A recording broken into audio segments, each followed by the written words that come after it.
Okay, just like in everywhere we go, schools, work, a lot of institutions, there's always rules, regulations to certain things that are allowed, that are not allowed. Some of the things we may agree with, others we may not agree with. However, we must follow what the rules are, and that goes the same thing here with the laws as well. The laws are the laws, you gotta be followed whether you agree with them or you disagree with them, and they come with consequences. There are some laws that are controversial, some people may not think it's right, and they can be done anyways. For example, like abortion is a very controversial issue because it's one that a lot of people agree, they think it's bad, they think it's killing people, others agree with. However, it is legal, it can be done, and there's people doing it.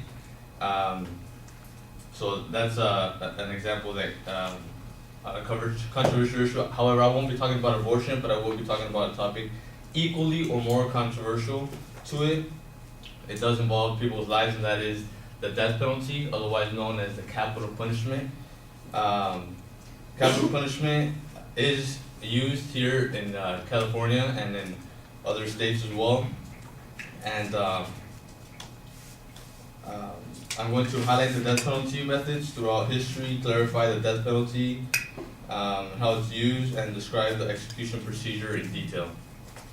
So, with that being said, throughout history, there has been, the death penalty may not have been as proclaimed as it is now, but there was killing going on throughout history, left and right. And even for things like if you were suspected of theft, they would hang you, burn you, and the methods used were such as electrocution, hanging, firing squad, gas chambers, decapitations, drowning, and much more. And they're very inhumane ways of executing individuals.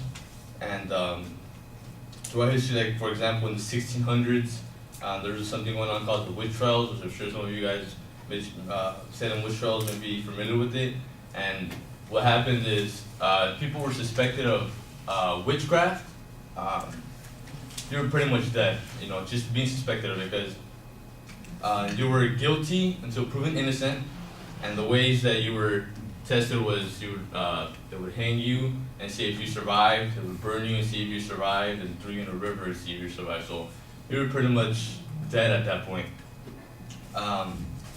And those are just methods used. Another example is like Hitler was killing people. The method he used was gas chambers.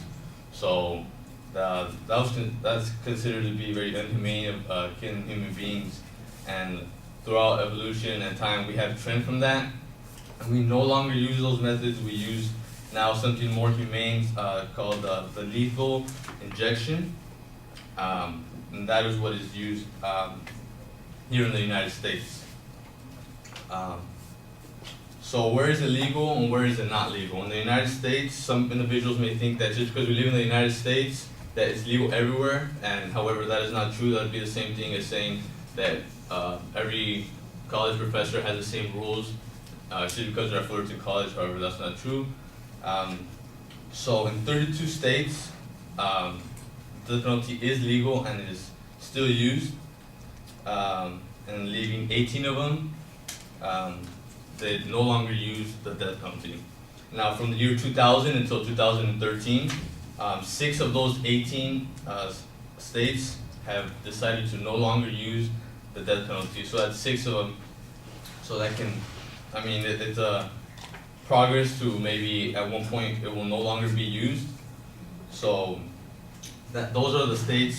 32 of them are still using them. So with that being said, I will be now talking about the death lethal injection, which is the most common. It is the one now used. And in 1977, Oklahoma was the first state to adopt that method. However, it was not used until 5 years later. It was used on a man named Charles Brooks on December 2nd, 1982. Now, the way the lethal injection works is they set up an individual in a bed, tied down, strapped down completely, and they're monitoring their heart, so there's a heart monitor. and 2 needles are injected into the inmate, one being backup, and at what point a harmless substance is injected into the inmate to start the process, and the inmate then signals and puts a curtain down and shows the inmate to the witnesses in the room. At that point, the inmate is injected with sodium thiophenol. It's an anesthetic, and that puts the inmate to sleep. And after that, the substance called Purgilion, a substance that paralyzes the muscle system and stops the inmate's breathing, is injected. Following that, a flow of potassium chloride is injected, and that's what stops the heart. And the result of death is anesthetic overdose and respiratory cardiac arrest, while the inmate is unconscious, so they don't feel anything. The body just begins to shut down and is unconscious at that point. The doctor then examines the body and declares it as dead, and that's the way the lethal injection is used here in the United States, in 32 of the states here. Some individuals may say that there is no good way, there is no humane way of executing an individual. However, it is used, and that is the most humane way that is thought to be used.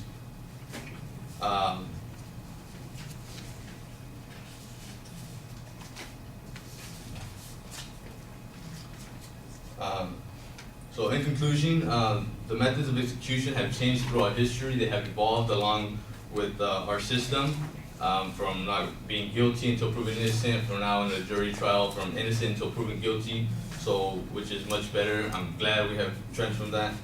And the methods have changed. We use the lethal injection, and the states are slowly but surely beginning to no longer use it. Some more states are deciding not to use it. They're deciding that it's considered to be unconstitutional, and so we now use the lethal injection, which is humane for individuals, and that's what is used. Thank you. If I stay up here, or? No, you don't have to stay up here.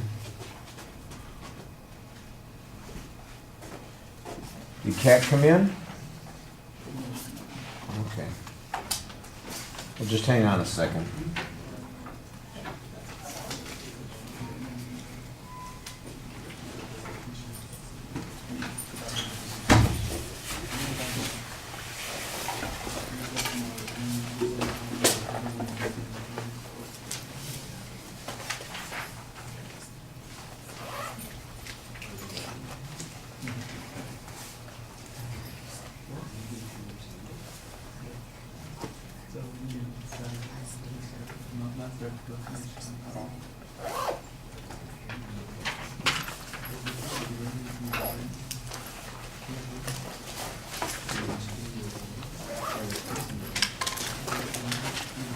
All right, Oscar, your attention device basically kind of start off with this idea of bringing us all together. We all have to live under certain rules together, and whether or not we like them. And then you kind of get off on this sidetrack issue about abortion, and then it just seems like your topic changes dramatically.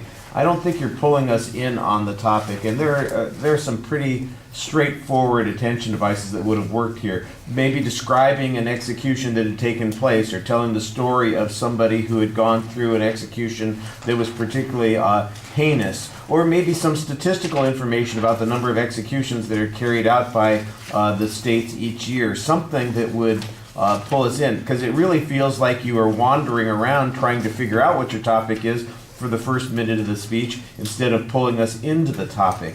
Now, when you get to the topic, you do identify it. I thought that was pretty good.